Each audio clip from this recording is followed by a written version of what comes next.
Bismillahirrahmanirrahim. Dear students, Assalamu alaikum. Today we are going to discuss loop diuretics.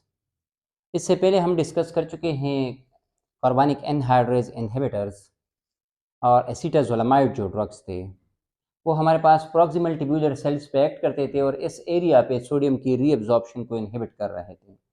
Sodium की reabsorption जब inhibit हो जाती थी तो हमारे पास लुमिनल साइड पे सोडियम की कंसंट्रेशन इंक्रीज हो जाती थी और urinary excretion of sodium increase हो जाती थी। नेट्रियूरेटिक इफेक्ट आ जाता था जिसके साथ साथ वाटर की रिमूवल भी बॉडी से इंक्रीज हो जाती है।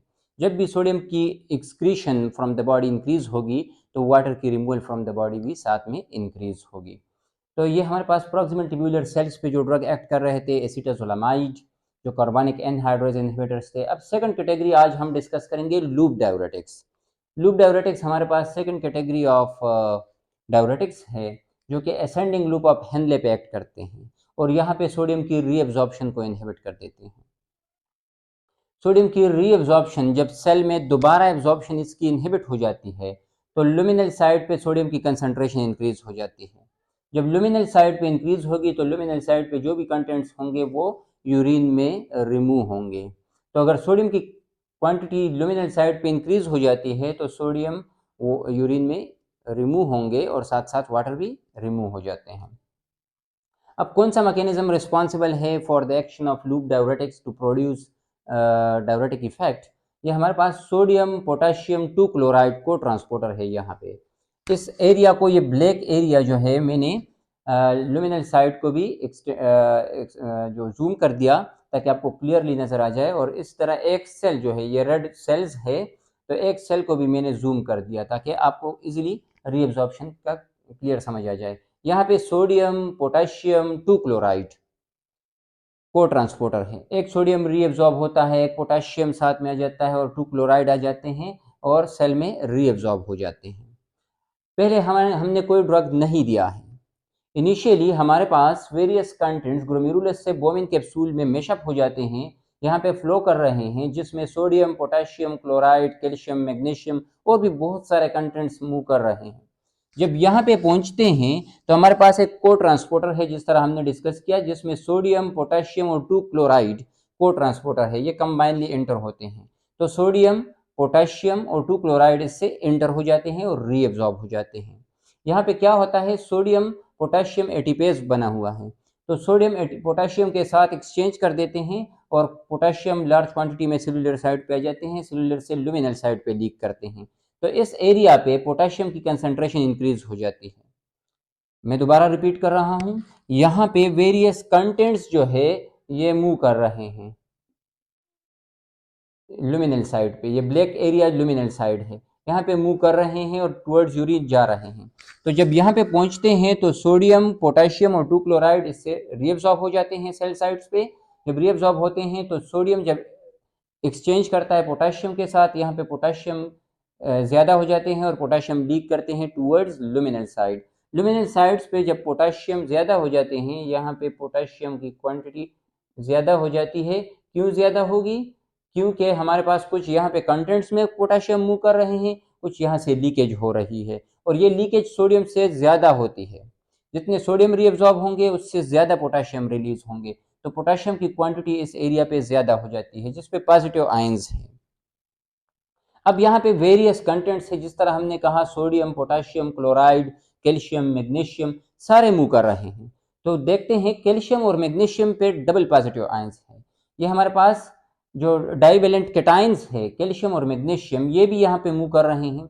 तो जब हमारे पास सोडियम पोटेशियम 2 क्लोराइड एक्सचेंज कर लेते हैं, इनसाइड रीअब्सॉर्ब हो जाते हैं, सोडियम पोटेशियम के साथ एक्सचेंज करता है और पोटेशियम की क्वांटिटी इस लुमिनल एरिया पे ज्यादा हो जाती है, तो पॉजिटिविटी यहाँ पे ज्यादा हो जाती है। तो इसके साथ साथ जो अदर कंटेंट्स मूव कर रहे हैं, जिस तरह कैल्शियम है मैग्नीशियम है जो कि डाइवेलेंट कैटाइन है, तो ये डाइवेलेंट कैटाइन जिस पे डबल पॉजिटिव चार्ज है और पोटेशियम की वजह से जब इस एरिया पे पॉजिटिविटी इंक्रीज हो जाती है तो ये डाइवेलेंट कैटाइन एक दूसरे को रिपेल करते हैं ड्यू टू सेम चार्जेस है इस पे, तो ये एक दूसरे को मैग्नेटिक इफेक्ट के थ्रू रिपेल करते हैं। जब ये रिपेल होंगे तो ये यहाँ पे आ जाते हैं, ये यहाँ पे मूव करते हैं और हमारे पास सेल के दरमियान जो ये स्पेसेस है सेल के दरमियान जो ये स्पेसेस है तो इसमें रीएब्जॉर्ब हो जाते हैं। ट्रिटिशियम में हमारे पास ये कैल्शियम और मैग्नीशियम जो डाइवेलेंट कैटायन है ये रीएब्जॉर्ब हो जाते हैं। ये नॉर्मल फिनोमिना है, नॉर्मल मैकेनिज्म है। अब हम देते हैं जब लूप डायूरेटिक्स दे देते हैं, ये स्नेक आप देख रहे हो, डबल कलर स्नेक, जो फ्रुसमाइड ड्रग हम दे देते हैं, ये हमारे पास इस सोडियम पोटेशियम और 2 क्लोराइड को ट्रांसपोर्टर को इनहिबिट कर देता है। तो हमारे पास सोडियम की रीअब्जॉर्प्शन इनहिबिट हो जाती है। जब सोडियम रीअब्जॉर्ब नहीं होगा तो लुमिनल साइड पे रहेगा। जब लुमिनल साइड पे रहेगा तो excretion from the body sodium की इंक्रीज हो जाती है। हमने फर्स्ट पॉइंट क्या कहा, excretion from the body luminal side से urinary excretion of sodium increase हो जाती है, यूरिन में सोडियम की removal from the body increase हो जाती है। मैंने आपको प्रीवियस लेक्चर में बताया था कि जब भी हमारे पास from the body urinary sodium increase होगी तो हमारे पास उसके साथ साथ वाटर कंटेंट भी बॉडी से रिमूव होंगे। अगर बॉडी में सेव होंगे सोडियम कंटेंट्स तो साथ में वाटर भी सेव होंगे। तो जब urinary sodium removal from the body increase हो जाती है तो यूरिनरी वाटर रिमूवल भी इंक्रीज हो जाती है। तो फर्स्ट पॉइंट हमारे पास यूरिनरी सोडियम की रिमूवल और सेकंड पॉइंट हमारे पास यूरिनरी वाटर की रिमूवल, ये हमारे पास इंक्रीज हो जाती है इस मैकेनिज्म के थ्रू। दूसरा हम देखते हैं जब क्लोराइड हमारे पास, क्लोराइड को आप देख ले, जब क्लोराइड की रीअब्जॉर्प्शन हम इनहिबिट कर देते हैं by giving drug loop diuretics. Loop diuretics ने क्या कर दिया, फ्रुसमाइड ने सोडियम पोटेशियम 2 क्लोराइड को ट्रांसपोर्टर को इनहिबिट कर दिया। जब ये इनहिबिट होगा तो हमारे पास क्लोराइड क्या करते हैं, क्लोराइड की जो हमारे पास क्लोराइड की रीअब्जॉर्प्शन इनहिबिट हो जाएगी तो लुमिनल साइड पे क्लोराइड की कंसंट्रेशन इंक्रीज हो जाती है और यूरिनरी आउटपुट क्लोराइड की इंक्रीज हो जाती है। तो हम देखते हैं यूरिनरी रिमूवल ऑफ क्लोराइड भी इंक्रीज हो जाती है। तो तीसरा पॉइंट भी इस मैकेनिज्म से क्लियर हुआ। अब हम देखते हैं जब यहाँ पे सोडियम की रीअब्जॉर्प्शन इनहिबिट हो गई तो क्या ये एक्सचेंजर वर्क कर पाएगा? नहीं, ये एक्सचेंजर भी वर्क नहीं कर पाएगा। जब सोडियम की रीअब्जॉर्प्शन हमने ब्लॉक कर दी तो सोडियम पोटेशियम के एक्सचेंज भी ब्लॉक हो जाएगा, क्योंकि सोडियम जब इसको नहीं मिलेगा इस एक्सचेंजर को, इस एटीपीएस को, तो पोटेशियम ये यहाँ पे नहीं भेजेगा। जब ये यहाँ पे नहीं भेजेगा तो हमारे पास एक्सेसिव रिलीज ऑफ पोटेशियम यहाँ पे नहीं होगी, तो एक्सेसिव पॉजिटिविटी यहाँ पे नहीं होगी। तो फ्रुसमाइड ने क्या कर दिया, फ्रुसमाइड ने सोडियम पोटेशियम 2 क्लोराइड को ट्रांसपोर्टर को इनहिबिट कर दिया, सोडियम की एंट्री इनहिबिट हो गई, सोडियम की एक्सचेंज विद पोटेशियम इनहिबिट हो गई, तो पोटेशियम की रिलीज टूवर्ड्स लुमिनल साइड इनहिबिट हो जाएगी। तो जब इनहिबिट हो जाएगी तो पोटेशियम की कंसंट्रेशन यहाँ पे जो एक्सेसिव ज़्यादा हो रही थी वो नहीं होगी, तो हमारे पास पॉजिटिविटी बहुत ज़्यादा नहीं होगी। तो कैटाइंस जो है डाइवेलेंट कैटाइंस, ये एक दूसरे को ज़्यादा रिपेल नहीं करेंगे और ये यहाँ पे इंटरस्टिशियम में सेल के दरमियान जो स्पेसेस है वहाँ पे रीअब्जॉर्ब नहीं होंगे। तो हमारे पास लुमिनल साइड पे कैल्शियम और मैग्नीशियम फ्लो करेंगे, जो कि यूरिनरी एक्सक्रीशन ऑफ कैल्शियम और मैग्नीशियम इंक्रीज हो जाएंगे।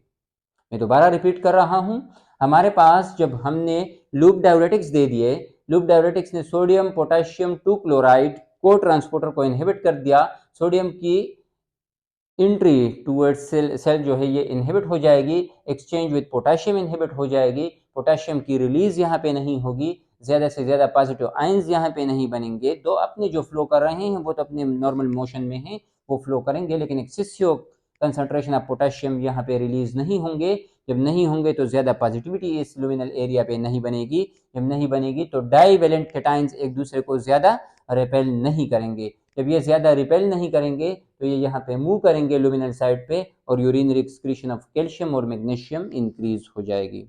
अब हम देखते हैं सोडियम की कंसंट्रेशन, जब हमने यहाँ पे सोडियम की रीअब्जॉर्प्शन इनहिबिट कर दी, सोडियम की कंसंट्रेशन लुमिनल साइड पे ज़्यादा हो जाएगी।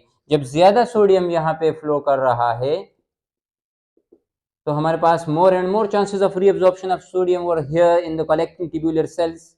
When there is more and more reabsorption of sodium is here, there will be more and more exchange of sodium with potassium. Sodium potassium ATPases will work more and more. So sodium and potassium will be exchanged. More and more potassium will comes over here. तो जब हमारे पास potassium की concentration यहाँ पे ज़्यादा होगी, more and more potassium will goes towards luminal side and more potassium will be removed from the body in urine. तो potassium की removal from the body increase हो जाएगी। मैं दोबारा रिपीट कर रहा हूं, जब यहाँ पे सोडियम की कंसंट्रेशन ज़्यादा फ्लो कर रही है, जिस तरह हमने एसिटाजोलामाइड में कहा था कि एसिटाजोलामाइड का सेकेंडरी इफेक्ट पोटेशियम की removal from the body increase करती है और कलेक्टिंग ट्यूबुलर सेल्स पे जो इफेक्ट था, उसी तरह इसका लूप डायरेटिक्स का भी इफेक्ट होगा। जब यहाँ पे कंसंट्रेशन सोडियम की रीअब्जॉर्प्शन हमने इनहिबिट कर दी, सोडियम की कंसंट्रेशन यहाँ पे ज्यादा फ्लो कर रही है, तो ज्यादा चांसेस होंगे ताकि सोडियम हमारे पास यहाँ पे कलेक्टिंग ट्यूबुलर सेल्स पे रीअब्जॉर्ब हो जाए। जब सोडियम रीअब्जॉर्ब होते हैं, it will exchange with potassium, sodium potassium ATPase will work more, तो पोटेशियम की कंसंट्रेशन यहाँ पे ज्यादा हो जाएगी और लीक करेगी टूवर्ड्स लुमिनल साइड, तो पोटेशियम की रिमूवल फ्रॉम द बॉडी ये भी इंक्रीज हो जाएगी।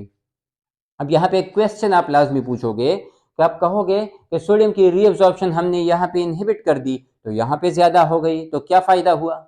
फायदा ये हुआ कि यहाँ पे हमने 100% सपोज सोडियम की रीअब्जॉर्प्शन इनहिबिट कर दी, तो हमारे पास यहाँ पे 100% रिमूवल होनी चाहिए थी, लेकिन यहाँ पे 100% रिमूवल नहीं होगी, यहाँ पे 80% रिमूवल हो जाती है।